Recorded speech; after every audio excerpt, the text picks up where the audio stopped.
What's your family story worth to you? And I'm not talking about the shiny ones that everybody knows about. I mean the buried ones, the secrets, the heartbreaks, the ones that only slipped out after a night of too much Hennessy. That's what Vietnam Story Bank is for. No polish, no rewrites, no editing, just raw, recorded, beautiful beating history. The kind that makes you sit up and hold your breath. Your father's memories of his mother's wildest dreams, your grandparents' laughter that echoes in your bones. We dig it all up, we record it, and hand it back to you, safe, untouchable, and unforgettable. Because when your stories disappear, they're gone forever. So go to VietnamStoryBank.com today and make sure your family's stories are recorded. Hey, gentlemen, welcome to the Vietnamese podcast. I'm really honored today. This is Veterans Day, and the three of us are veterans of the United States, Vietnamese-American veterans, and we're doing this segment for many different reasons, and we want to figure out how to open up the conversation with future guests that are part of the Vietnamese-American diaspora, military. And I really appreciate you both reaching out and coming onto the podcast to talk about your own experience and really to commemorate a real big community of Vietnamese Americans in the military. So welcome to the Vietnamese podcast. Thanks for having us, Kenneth. Ken, it's an honor to be here. So today I have Tino and I have Tom. Both of you have spent many years in the military. We are here because of your affiliation with the Vietnamese-American military. Tino, would you explain to us what this community is? Sure. So Tom and I are former board members of the Vietnamese-American Uniformed Services Association. And we'll put a link here for everyone to access the site. It's a 501c19 non-for-profit veteran service organization. And we represent those who are either active duty and currently serving or who have formerly served in the United States Uniformed Services. The Uniformed Services is a broad bucket, which includes the ones we know of, which are the Army, the Navy, the Air Force, the Marine Corps, but also the ones you may not be as familiar with, such as the Coast Guard, the U.S. Public Health Service Corps, and the National Oceanographic and Atmospheric Administration. These are civilian agencies, but they actually do military-like functions, and they have uniforms and ranks. And kind of the unifying purpose of all of this is that we all believe very strongly in public service and giving back to our country, the United States. And we have members of all ranks and all services, and we hope to have those individuals participate in future series on your podcast.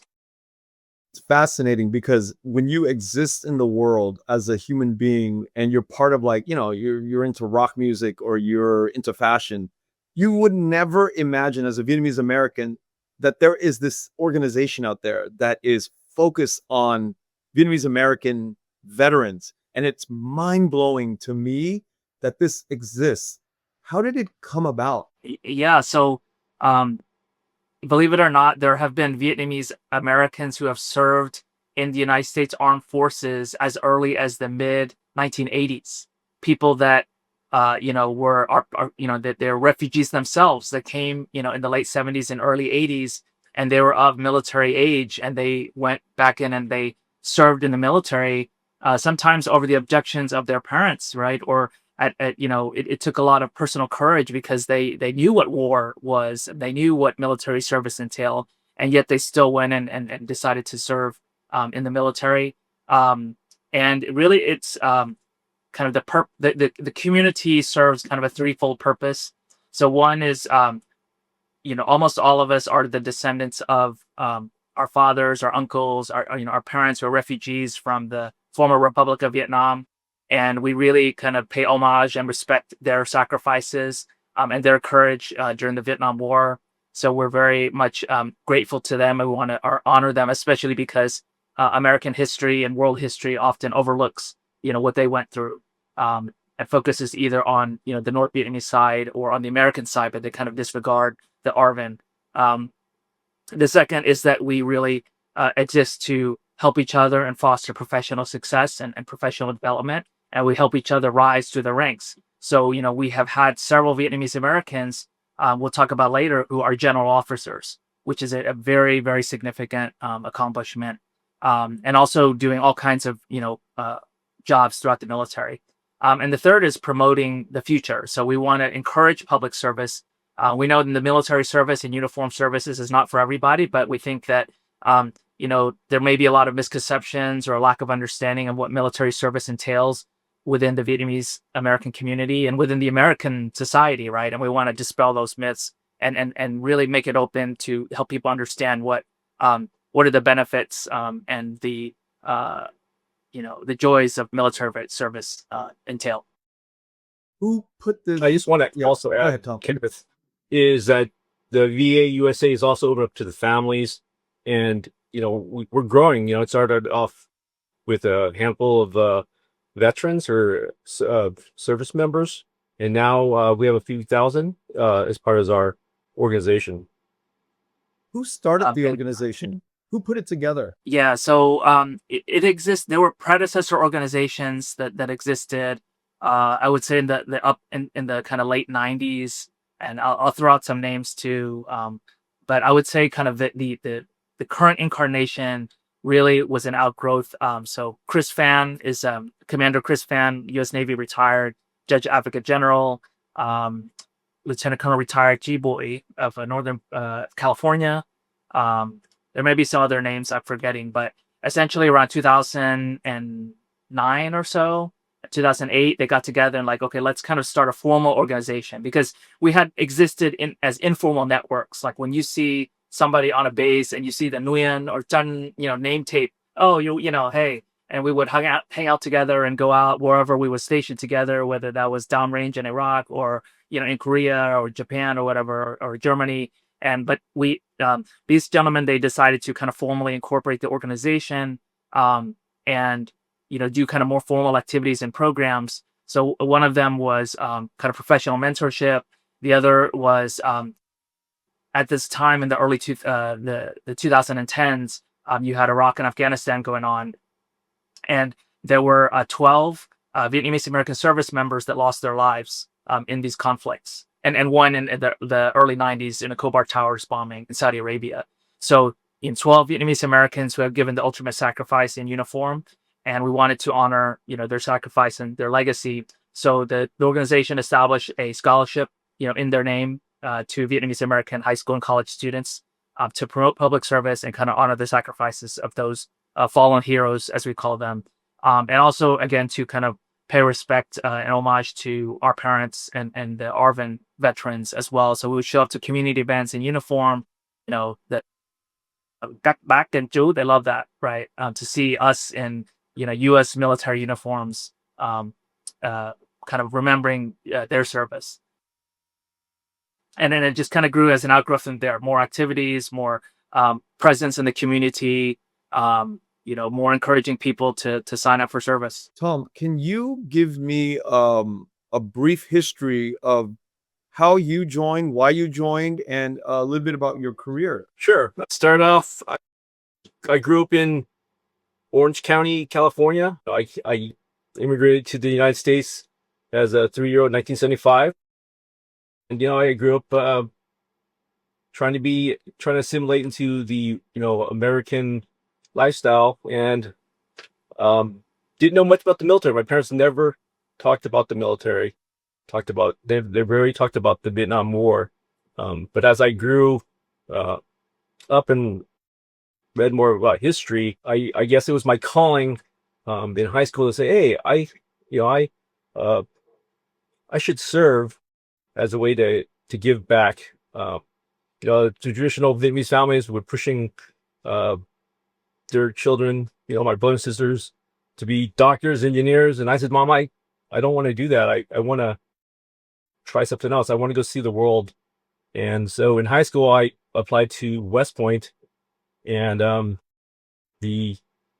my new chapter, my new journey began. I thought I was going to go serve 5 years and go back to California and enjoy the California beach and hang out. But I guess my calling today, serve some more. 30 years later, I served for 30 years, and I was like, wow, this is awesome. I was a military intelligence officer, and then I switched over to acquisition. So, allowed me to deploy to Iraq, Afghanistan. I've had been to many places uh, across the globe, and it's been one great adventure serving the nation. In my retirement, which I retired last year, I said, "Hey, this is a new chapter, new opportunity. What's my new purpose in life? How can I serve?" And as a retiree now, I work with the military community. I work with a lot of the academy cadets and midshipmen. I work with just fellow DoD students, and I mentor, coach them. I meet with my classmates, uh, and just stay involved with the local community. And you've been involved with VAUSA for how long? 5 Yeah, so no, like 10 years. over Yeah. 10 years. So I met Tino through the VA USA, and I spent a lot of time with that organization.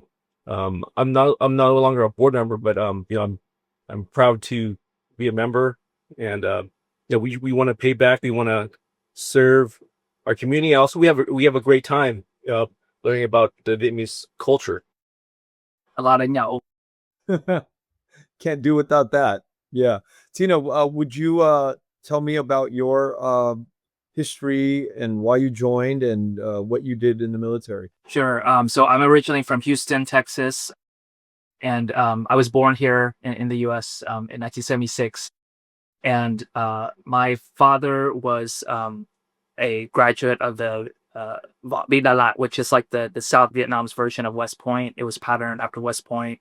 So I kind of grew up in a household that always kind of revered military service and talked about, you know, South Vietnam and fighting for democracy, all that stuff. But my personal interest was, I grew up on Luke Skywalker, Top Gun, NASA. I wanted to be an astronaut, right? So, and I wanted to go to school out of state, and we couldn't afford it unless it was through the military, right? And I was kind of a skinny little Asian kid, and I needed a place that kind of would toughen me up, right? So I was ambitious, and I was an ambitious nerd, right? And I wanted to be an astronaut, and I applied to all the academies and to RCC programs, and it took me 2 tries, but I eventually was able to get into the Air Force Academy, and engineering kind of kicked my butt. Wasn't able to go to astronaut track. I had glasses, so I wasn't able to fly. So I got into intelligence, and I had always had an interest in history and foreign languages. I minored in Mandarin. I was always interested in the geopolitics of the region. And the intelligence career field is essentially geopolitics, right? So I served a total of 8 years active duty, mostly, in Korea, Hawaii. Had a great run. I was an advisor in Iraq. Kind of ironic because my dad had hosted American advisors to South Vietnam, and I was an American advisor to Iraq. And it was kind of funny because showed up, with a U.S. Air Force name tape, but the Iraqis that I advised didn't believe I was an American. It took a little while to convince them. Yes, I'm an American. I'm not a coalition forces person. And that was actually a bond because they would ask me about Vietnam and say, oh, Vietnam's strong, beat America, right? Like it's just kind of a weird historical irony. But anyway, yeah, so I got out after 8 years of active duty, and I went into the private sector, but I always really, valued my time in service. A really good friend of ours, Ross Nguyen, he's U.S. Army retired lieutenant colonel. We had tried to set up different associations, and so I kind of pulled him into this VA USA, and he became a chairman, eventually at one point. But we always valued our military service, but also our Vietnamese heritage. And VSA USA was the place where we could really celebrate both and find a community of people that had that interest in those two interests in common. So it wouldn't be the Vietnamese podcast if I go in and dig about identity while you were early in the military. I am curious to hear both of your identity journeys as it relates to the early years, because it was difficult for me. And I think that going into the military, there's certain expectations from myself to myself, thinking that the conformity, the different values that we might have, and I think that all of us come from different places as an American. You know, if your father was somebody from Babidalat, you know, maybe you have a different sort of flavor or spin about joining the U.S. military. Um, or if you're 3 years old coming from Vietnam, there might be a different sort of like. So I'm curious to hear each one of your journey through the first few years, and then what it felt like, you know, 30 years later or 8 years later, who you've become. Tom, let's start with you. Yeah, like Tino, my father was a academy grad in Vietnam. He was an Air Force pilot. You know, he was a bird dog. You know, flew the Cessna 01. You know, my mom worked for the embassy, so she was an attaché. So they were involved in the Vietnamese government. When Saigon fell, you know, I was the 75 crowd, so you know they never talked about it in the States. I guess there was a lot of trauma, a lot of pain. They didn't want their kids to I guess right, wrong, or indifferent. They didn't want their kids to, you know, I guess go over that trauma. So when I joined, didn't my dad was proud, but I think both my parents were concerned that it was not for me because they knew nothing about the U.S. Army, the U.S. military. So I kind of came in blind in the fact that, you know, all I knew about the military was what I read. So when I applied to West Point, I didn't know much about it. It was half, you know, it was across the country. And, you know, I had never left Southern California, maybe Las Vegas, or go down to Tijuana, you know, with the family, but I had never left. So it was a strange, a rude awakening. Yeah, if you go back to Vietnamese culture, values, stereotypes, you know, like I grew up a really shy, 130-pound, you know, high school kid. My mom was worried that, wow, you're not going to survive at the academy because you're too small. You don't know what's going. You don't, you know, you're away from your family. And for me, it was a challenge. I was like, wow, I get to see the world, and you know, I can do it. And so when I went to the academy, you know, yes, it was a challenge. Yes, it was a rude awakening. But you know, part of the Vietnamese heritage culture, you know, we're a survivor culture. You know, yes, we might be again, I'm perhaps some stereotypes, but you know, the Vietnamese culture is believes in harmony, respect for your elders. Tends to be kind of quiet. You don't voice out. So I came across as shy throughout my early years, but the resilience, being adaptable, you know, it pushed me through the academy, and throughout my career as an officer, I learned, I assimilated to the American culture, but I also remembered my roots, my Vietnamese roots as an officer, and you know, that combination, perhaps you know, helped me survive and have a military career for 30 years. You know, with my own type of leadership style. But you know, throughout my career, most of it was, hey, I want to serve, I want to pay back. I'm proud of my culture. I'm proud to be an American. I honor the American soldiers who fought for us, our freedoms, the American dream and ideals, but also I'm proud of being Vietnamese. You know, through what Tino mentioned, the VAUSA, I was brought back to understand my roots better. You know, I made new friends through VAUSA throughout the country, and you know, I think that helped kind of um, give me a new purpose, or it opened my eyes some more. It's like, hey, I can serve my country, but also to go back and honor my culture. Wonderful. Tino? So it's kind of always been a continuous journey, as we all know, right? And the way you approach your identity evolves over time. I grew up in a Vietnamese kind of enclave in Southeast Houston, so I was very exposed and immersed in that environment. And I always was fascinated by the stories that my parents would tell. They were kind of that elite class in Vietnam, and talking about, they did talk about the war, right? And it sounded very, I hate to say it, but kind of interesting and adventurous. And I felt like, history had bypassed me, and I got stuck in this boring suburb in Houston, and I didn't get to do anything interesting, and I wanted to get out of there, and I wanted a bigger life than that. So for me, the military was my ticket, right, to get out of that. And I always was really super interested in the history of South Vietnam, right? Like, I would scour these American, histories of the Vietnam War, and there was always this missing piece of it that I would get through stories from my dad and my uncles and his friends. And almost every weekend they would have big gatherings, and and they talk about the old days. And um, there was a time, way back in like the early '80s, where, oh, we're going to take back the country, right? We're going to, let's plot and find a way to restore democracy in Vietnam, right? That's the kind of environment that I grew up in.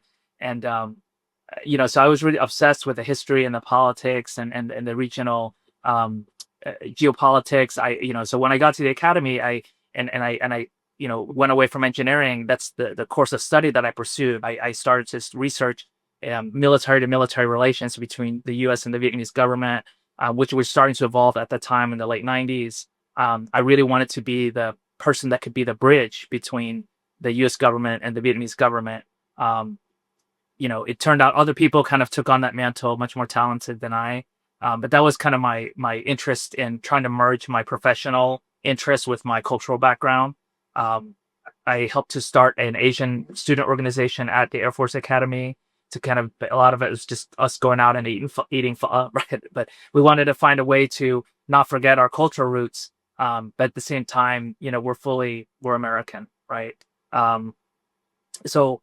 Uh, as I got older, my wife is Korean. We don't teach our kids Vietnamese, so it's always the struggle. Like, I don't feel like I'm Vietnamese enough, but at the same time, uh, I still care very deeply about maintaining the cultural connection, and helping out with organizations like VUSA, and other organizations that help the community. So it's a continuous kind of journey, a continuous struggle, uh, for me. At any point in your service, did you ever doubt why you were in the service? Did you ever wonder why, as Vietnamese people, Tom, it sounds like your story about, giving back was very strong. But as I was going through as a young man, 17, 18, 19-year-old, I was thinking like, wow, like, why am I fighting alongside white Americans, right? That thought came through my mind a lot. And now when I'm thinking about the generals and the admirals that came up, probably during the same time that I was like joining, I think about that too. Did the thought cross both of your minds as you were coming up through the ranks? And if so, can you talk about it? And if not, I'd love to hear why it didn't occur to you. I'll jump in. Just listen to Tino's story, stroke some I guess some memories. I came in '75. Garden Grove, California. The first wave of the first, I think, 1.5 million wave of Vietnamese refugees coming in. But I was 3 years old, and I just remember a handful of Vietnamese, I think maybe 2 or 3 Vietnamese classmates. And I was 3 years old, so I wanted to, when I went to school, I wanted to assimilate. So I think I tried to be an American, whatever that meant. Mhm. And so throughout I guess my high school, junior high, elementary school years, I wanted to be an American. And so I didn't speak the language. My vocabulary was very basic for Vietnamese. And so I just identified as American. And I'm vague about that because I watched some of my Vietnamese friends come into the States. They didn't speak English very well or fluently. They were teased by our classmates, and it just caused me to ask why. But I think because of that, I said, okay, I'm just gonna go through school as an American. And so when I joined when I joined the military, that's what I identified as. I just kind of just did my thing. But somewhere in my mid career, meeting guys like Tino and Ross and there's some of the VAUSA leadership. They kind of brought me back to being proud of your heritage, because it wasn't that I wasn't proud. I just wanted to be like everybody else. What I learned through VAUSA and through my friends and through camaraderie, through the culture, was, hey, you should be proud of your rich heritage, your ancestors. Your parents have done so much, have sacrificed so much coming here, and that sparked the I guess my pay it back to not only to serve the country, but to be with to serve with Vietnamese Americans, to honor that, to mentor, to socialize, to just I have a ton of Vietnamese American friends now, and just embrace the culture. Um, but but well, to answer your question now, in the military, did I ever question that? No, I because I always identified as an American. Um, that was my motivation to serve. I questioned some of my how long I was going to stay in. Uh, I questioned if I was good enough to be a leader, you know, a senior leader in the army.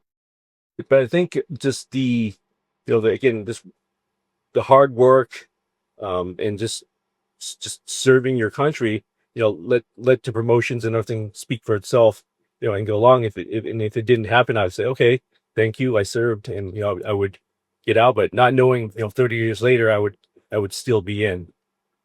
So I didn't question it, but there was a journey as far as um, I guess everyone's goes through, serving your purpose. What's your purpose in life? Did you pick the right profession? What's your why? And I think mine was to serve in the military. And then when I retired, it's like I'm still trying to figure out what my why is now. And I think what I'm doing now is volunteering and serving alongside fellow veterans and military, in a different with a different hat on. Yeah. So I I didn't really doubt my service, and there's kind of two reasons. So when I initially joined and in kind of my admissions interviews, I really talked a lot about how I wanted to repay the United States for the opportunity it gave us, right? They were refugees and it accepted us and gave us this chance and this was my chance to pay it back by serving in the country. Um, and then as I got in and I think we can all point to racism in the military, right? Like I grew up in a Vietnamese enclave, and in a good way, the military and that boot camp experience, the basic experience, it forced me to become best friends with people from all different walks of life and get out of kind of that Asian like bubble, right? So that was a great thing. Um, I did, there were racists, but the institution was not racist in my experience. You talk to some of the old guys that grew up in the 80s, maybe it was different. But at least in my experience, anytime somebody said some vile racist thing, there were 10 other people that had my back and would ostracize that guy, right? So to me, it was a real signifier that I joined the right place. Like, this is truly a diverse meritocracy that welcomes anybody from wherever they come. And if you can meet the standard, you will excel. And I really love that kind of environment. And as we had at the Air Force Academy, I learned about the My Lai massacre, right? And that it didn't question my service to the military, but it made me question: is the United States always the good guy, right? And then we had, but then we had guest speakers who are POWs and in the Hanoi Hilton, and I talked to them, it was kind of an awkward thing, right? Like, do they view me as the enemy? Do they still have harbor some ill feeling?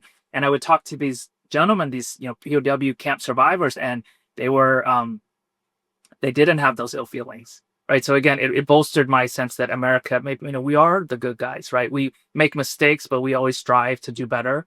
And what makes us the good guys is we don't shy away from our history. We can acknowledge that the terrible, barbaric things Americans have done in the past, and learn from it and avoid it in the future. And then I'll say kind of the final thing is, what really confirmed that, what kind of strengthened my faith in military service and the United States.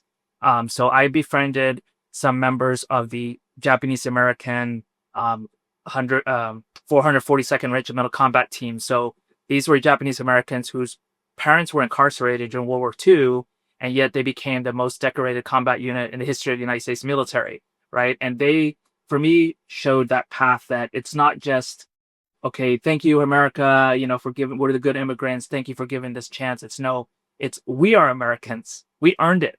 We sacrificed our blood for this country. Nobody can call us less than American, right? And then the Japanese Americans really showed me that example. And that's what I really saw as the Vietnamese Americans can do. We are, we can be proud of our heritage, but, and some people say, well, why do you call yourself Vietnamese American? Why do you hyphenate? Why can't you just be Americans? And I don't think it's a either or. You can be both. You can be proud of your heritage, but you can also be a loyal, patriotic American. So to me, that's how I kind of reconcile it in my mind. Now we could have another discussion about, the current environment, but I'll save that for like. Yeah, the current environment is such a tricky thing to talk about when we are basically all on the same team, but we have very different viewpoints.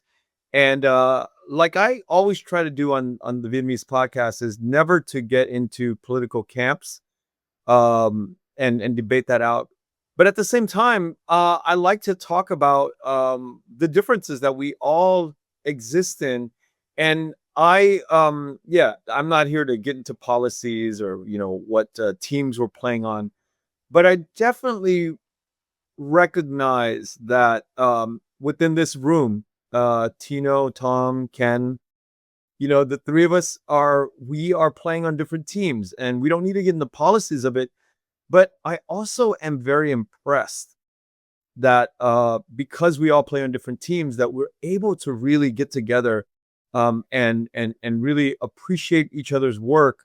But I don't think that that's like the rest of America right now. And I am curious to hear your viewpoints on the diversity and how we're able to exist as Vietnamese veterans within the armed services, but still manage to see each other once a year, still manage to keep in touch with each other, still manage to reach out and be a community. How does that mechanically work for our community of Vietnamese American veterans? Can you guys get into that? Yeah, I'll start. Yeah, that's a very sensitive question. America is far from a perfect nation, but the ideals, our Constitution is a guideline. And when I say that, we could still live in harmony, and have freedoms of our beliefs, religion, basically according to the Constitution. But I think there's a mutual respect for one another. We can have a mutual respect for one another and, coexist. For the VAUSA, our common background, our culture might be a way to keep that coexistence, regardless of what our political beliefs or values are. I think there's a mutual respect that we served with one another.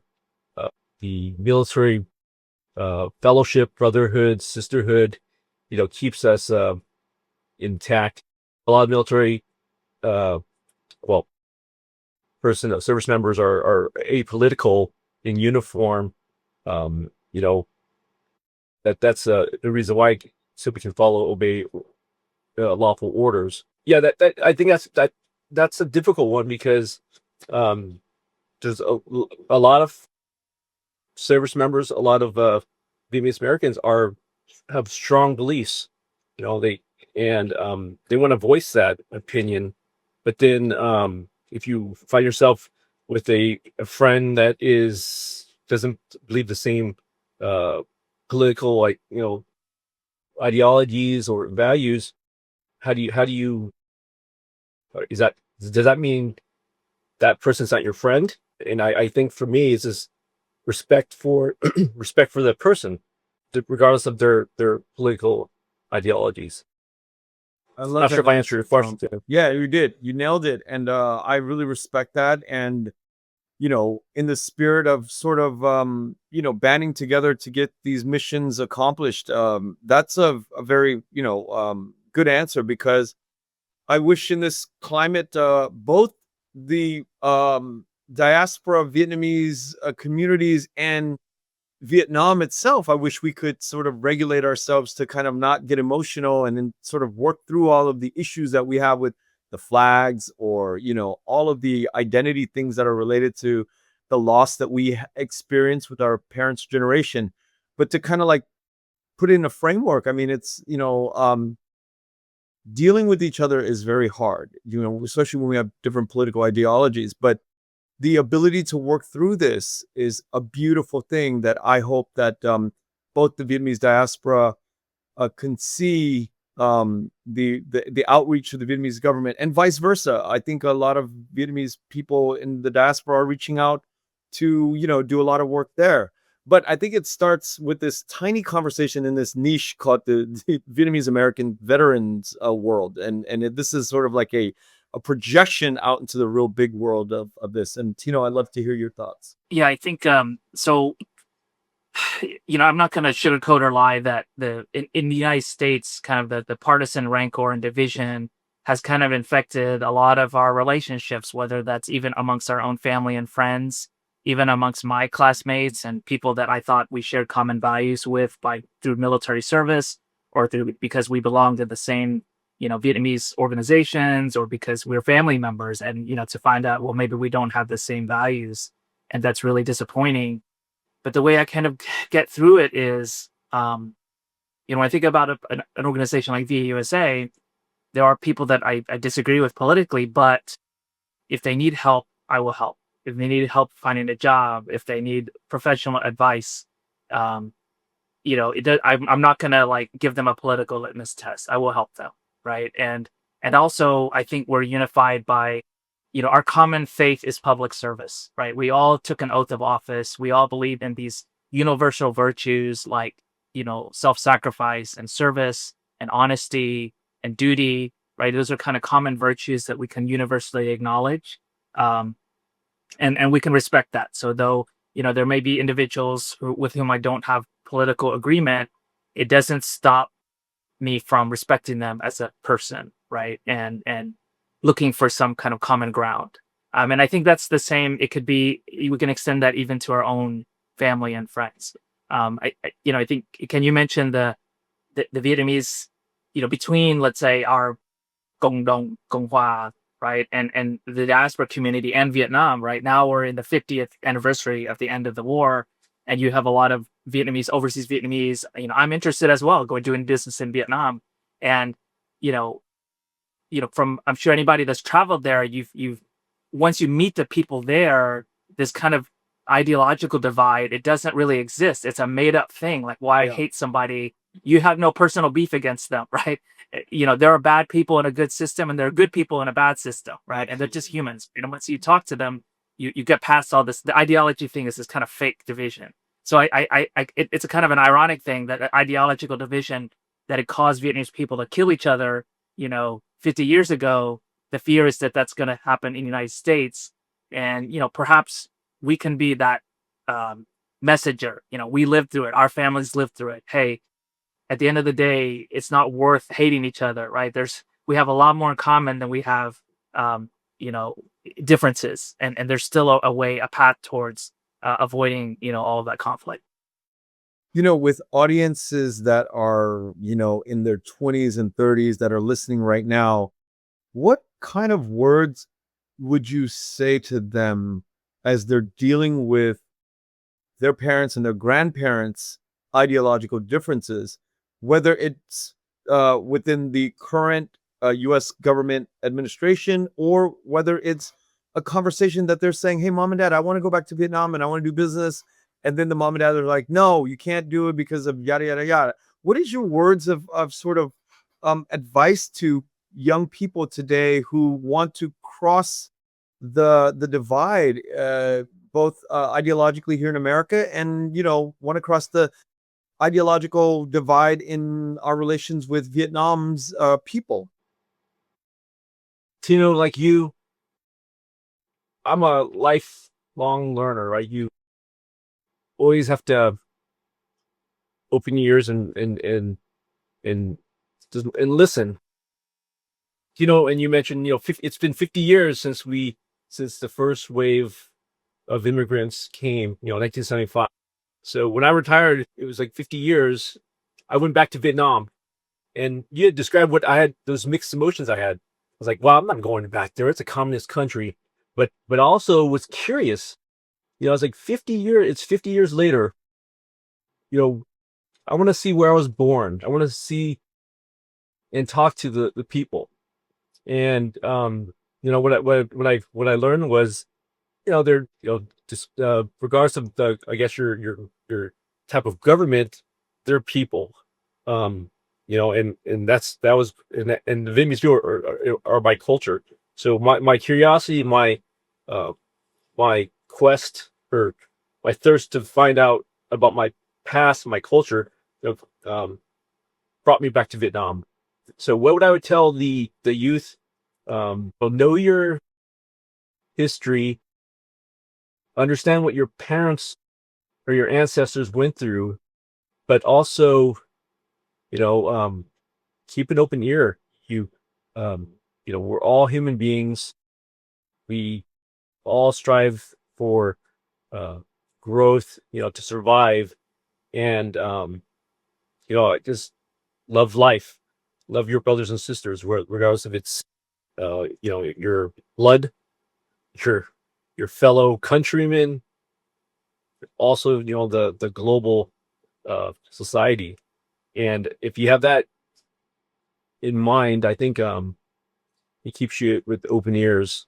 And again, just respect your parents, your ancestry's past, but also, you know just be open minded. And I think that's all you can ask.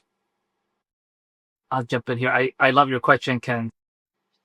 I think we're all used to, they call it code switching, kind of spanning multiple worlds, whether that's between Vietnam and the US, whether that's a blue county like Arlington, Virginia, and going to a red county like, Harris County, Texas, right?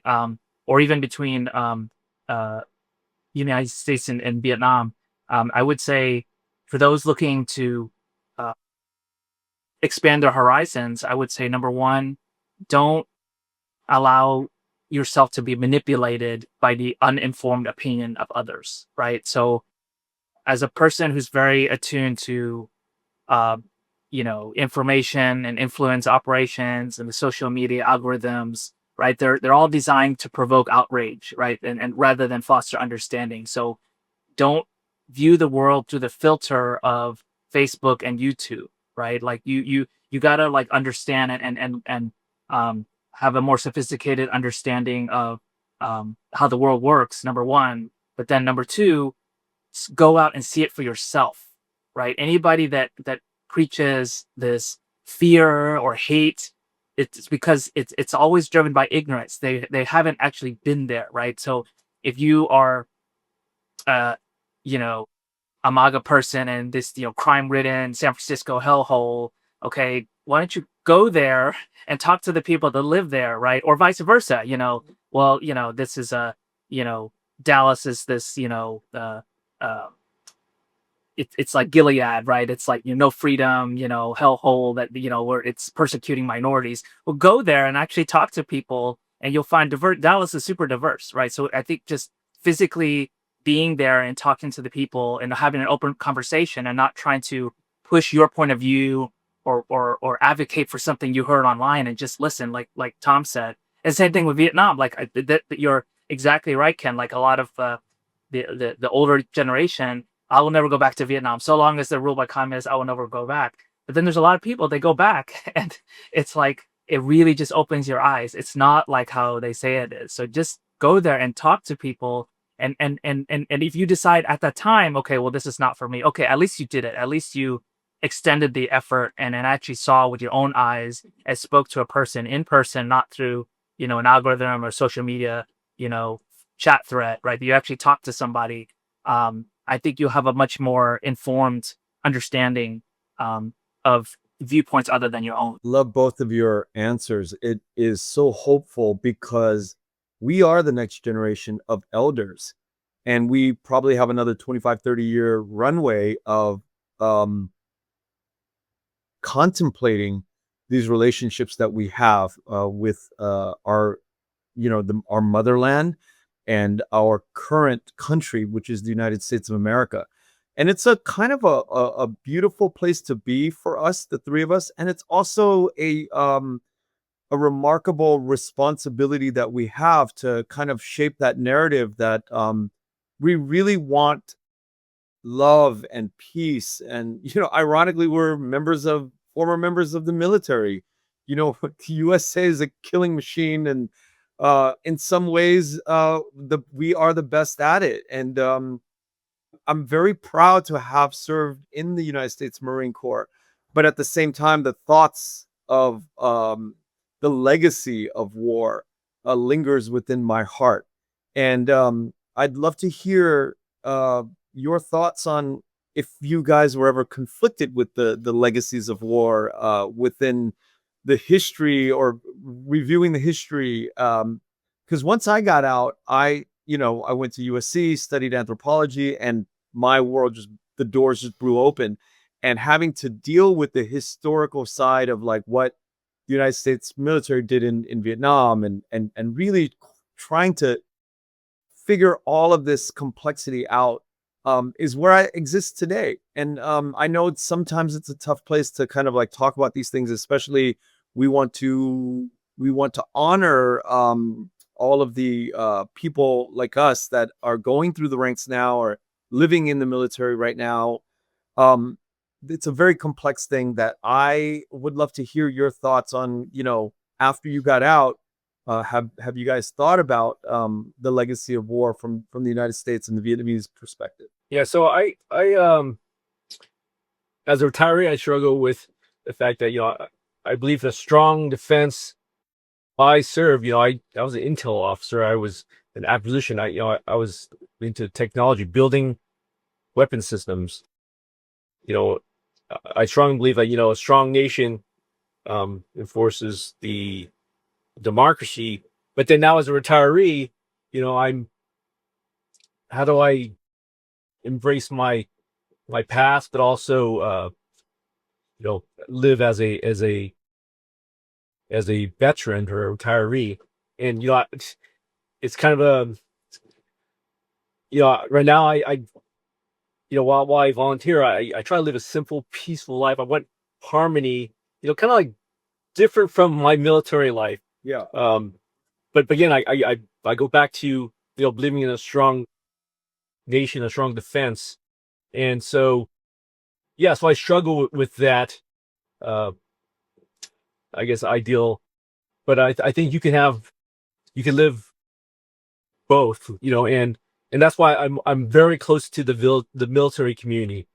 I'm very close to my classmates and to my colleagues, my fellow service members, and I still meet with them once a month. My classmates, I go on vacation and road trips with fellow Vietnam vets, who are retirees, and I listen to their stories. My life is still embraces my military fellowship. But yeah, how do you coexist again with that, the Spartan warrior lifestyle and then wanting peace? I think for me is you have to have a strong defense to have that. But how do you go about implementing policies that maintain peace and coexistence amongst nations, the country. And then again, that's a very challenging and difficult, complex problem Yeah. set. Thank you for that. Yeah, I know you have a different perspective, Tom, because 30 years of service is like an incredible amount of time, and you're still processing it, right? I did a much shorter stint, and I've been out longer now, and so I've reflected a lot on it, and I think that it's really important to foster healthy kind of civil military relationships, right? I think the military in the United States is like something like the veterans, right? Less than 2% of the population that serve in the military. And it's a lot of times it's like a family generational thing, right? If you live in Southern California, unless you're living next to, I don't know, San Diego, you're not really exposed to people in uniform or the military. There's a lot of misconceptions about what that's like. I like to think that veterans and those who have been to war are the ones who hate war the most, right? Like nobody actively wants to kill and harm people, right? It's more about deterrence and creating the conditions for a more peaceful world, right? I'm not going to be naive and say that war, of course, war is terrible, and you need there's always going to be it's humanity, right? Human nature. There's always going to be the need for kind of warriors, but at the same time, like there's a difference between a warrior and like a soldier, right? A warrior lives for war, right? But a soldier is is a servant of the state, right? And it demands a strong code of ethics and professionalism, and you need those kind of people, the people with a really strong moral compass out there making those kind of hard decisions when the time comes for those decisions to be made. So I think like the profession of arms requires good people, right? The people that do that are not the kind of people that want to go out and blow things up and kill people. Like that's not what really professional kind of soldiers and military people are all about. I want to circle back to the VAUSA, the members, if you guys are meeting annually, and there is sort of like a difference in all these political cultures within the organization. How does that work out? In terms of seeing each other every year, and you're on one side, I'm on the other side. Like, how does that all play out? I'm curious. Well, when you say we meet once a year, we usually have a once a year formal banquet. Tino and I are very close with the fellowship. Whenever there's a fellow member in visiting DC, one of us should email out and say, "Hey, such and such is in town. Let's go meet at a favorite Vietnamese restaurant to break bread together." And we meet. So that happens at least once a month. Wow. And formally away from. Mostly because of Thomas, the colonel of So we do a lot of social events, and like same with my classmates. I'm as a retiree, I really appreciate the fellowship and love my brothers and sisters, and I'm always on the phone. I'm always grabbing a cup of coffee or something with a fellow classmate, a fellow Vietnamese-American, veteran, anyone related to the military. So, and again, all of us have different ideologies, and sometimes we talk about it.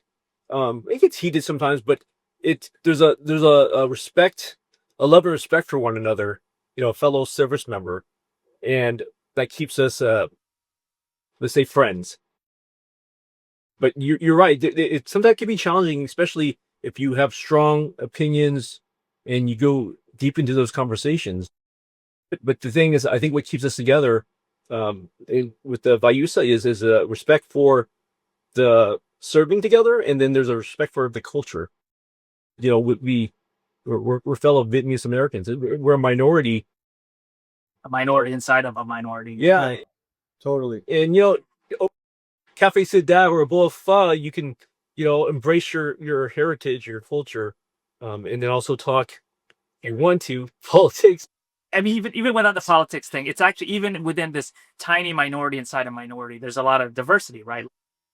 Tom and I give each other crap all the time because he's Army and I'm Air Force, and I'm part of the Air Force, and like Army's better, and we have Marines, and like it's everyone's, and you have people different backgrounds. You can be a Marine Corps Lance Corporal, or you could be an Army 3-star, right? It's kind of the same, like, but we have this common thread of service and like love of our Vietnamese heritage that kind of bind us. But also, like, Tino and I, we've talked politics, and we're on different spectrums. But you know what? Tino's a well-read, you know, Vietnamese American. I respect that. I learned from him. So I'm not afraid to talk politics with him. But it's a respect for each other, so values or just individualism that draws us together. And I think the VAUSA, VAUSA, that's what keeps us together. Because if you were to not associate yourself because of ideologies, that we would dissolve. Um, I think that's, to answer your question, that I think this respect for each other is what keeps us together. Yeah, it's my fervent hope that the veteran community, now that we're talking about Veterans Day, that the veteran community, we are a cross section of America. We cut across the whole slice of America, but again, we have this common thread of public service. And it's always been my fervent hope that we are the ones that could kind of shine the path back towards kind of national unity and reconciliation, because we're all about putting the country before ourselves, right? And putting aside any kind of personal or ideological differences and promoting kind of the welfare of our country. And I hope that is kind of the path, that the path forward will be, the veterans will play a leadership role in that.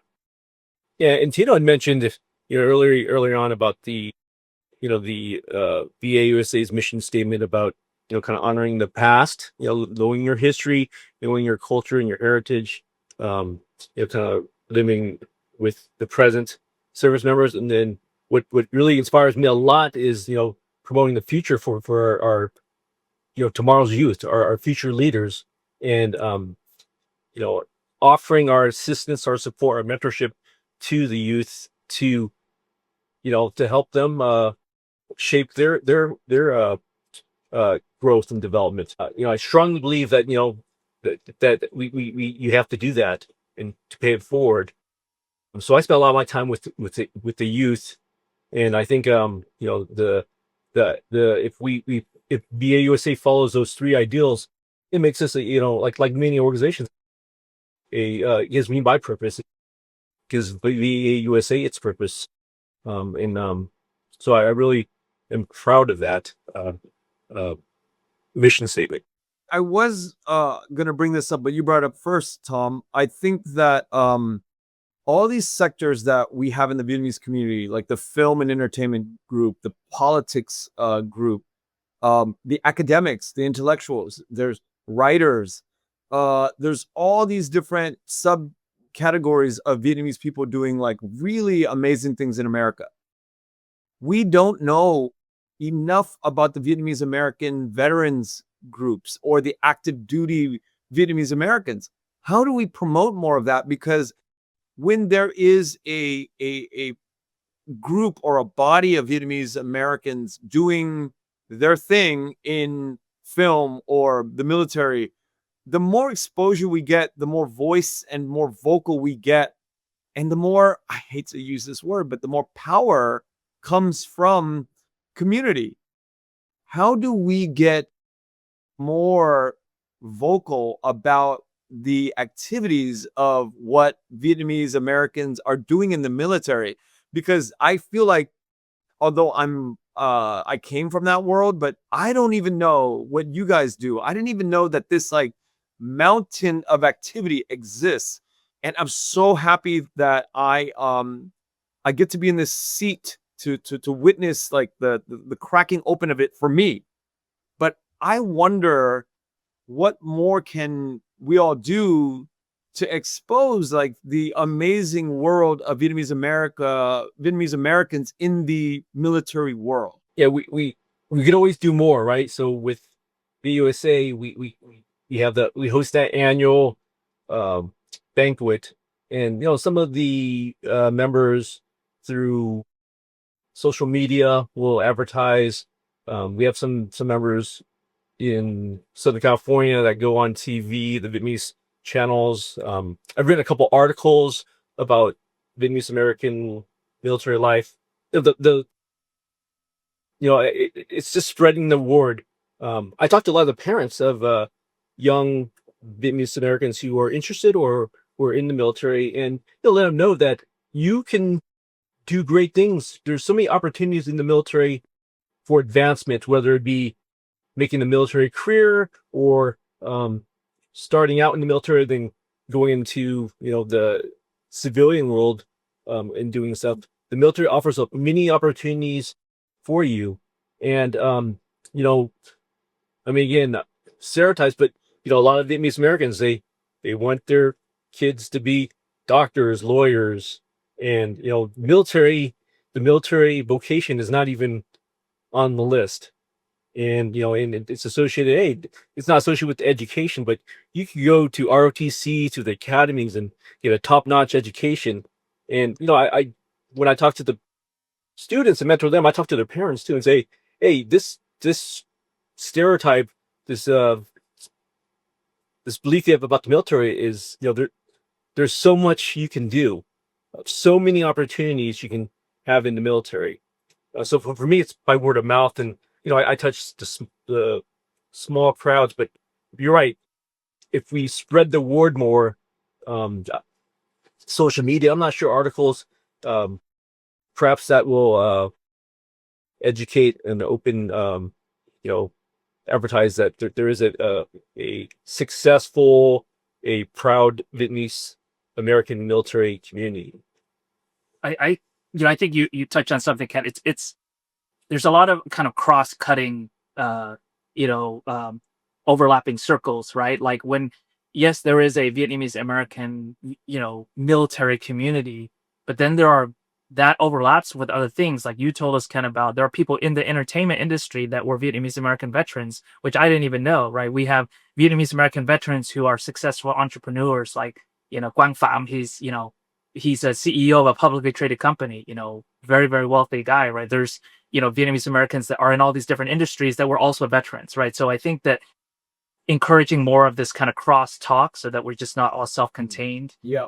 in our small professional circles, and then also not just kind of talking to other Vietnamese, but inviting the mainstream to be more aware of what we all do, right? Because at the end of the day, yes, we are Vietnamese American veterans, but we're veterans. We are American veterans. We served, and we I think just being visible and present, and showing up to in mainstream American society and mainstream American veterans associations, which we do, just raises awareness, right? That there are faces that look like ours that are in the pinnacle of success in all these different industries and in all these different kind of facets of American society. One thing I want to add is still the Vietnamese Americans, we're still a relatively young minority, but it's one of the fastest growing ones. 50 years now, not so young. Yeah, but I mean, it's for compared to other nationalities, and then in Vietnam, it's one of the fastest growing economies, and 100 million strong. So I guess Vietnamese Americans are in the news now, and there's so many opportunities for Vietnamese Americans, especially the youth. Our little fragment of the military community is a small piece. Again, proud of our heritage, and in a few years, there's gonna be so many. Uh, you'll hear more about when I say prosperous, successful Vietnamese Americans who serve and do great things for the nation and the world. I really appreciate both of you coming on the podcast today. I believe that this is the start of more exposure for the Vietnamese American veterans groups. And I look forward to having you both on again and having more of your community come on and talk about their stories, because these stories are actually so inspiring. And we're just now, with both of you on the Vietnamese podcast today, scratching the surface. And I look forward to it. I'm excited.